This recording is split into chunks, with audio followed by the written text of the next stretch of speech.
হানজালার গোসল হয়েছিল তৃতীয় আসমানে জমজমের পানিতে। হযরত হানজালা রাদিয়াল্লাহু তাআলা আনহু তিনি সদ্য বিবাহ করেছেন।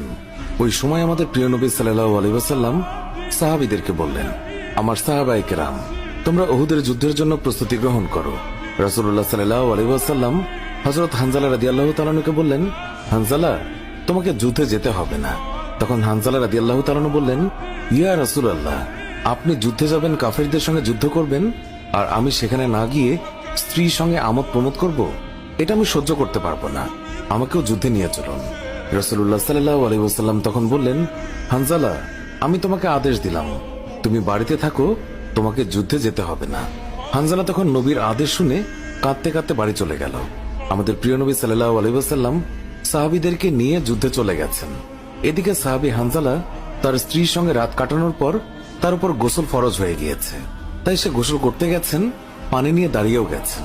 এই সময় মদিনার গলি থেকে কেউ একজন চিৎকার করে বলছিলেন, মদিনার মুসলমানরা, তোমরা কার জন্য জীবিত থাকবে? তোমাদের প্রিয় নবীকে কাফের মুশরিকরা শহীদ করে দিয়েছে। এই কথা যেই মাত্র হানজালার কানে পৌঁছালো, তখনই তিনি পানির বালতি ফেলে দিয়ে তার স্ত্রীর কাছে গেল এবং তার স্ত্রীকে বলল, হে আমার স্ত্রী, তাড়াতাড়ি আমার তলোয়ারটা দাও। যে কাপুরুষরা আমার নবীকে শহীদ করেছে, যে কাফেররা বিশ্বনবী হযরত মুহাম্মদ সাল্লাল্লাহু আলাইহি ওয়াসাল্লামকে হত্যা করেছে, আমি তাদেরকে ছাড়ব না। আজ হয় তারা মরবে, না হয় আমি মরব। যেই দুনিয়ায় নবী নেই, সেই দুনিয়ায় আমি বাঁচতে চাই না। দাও, আমার তলোয়ারটা দাও।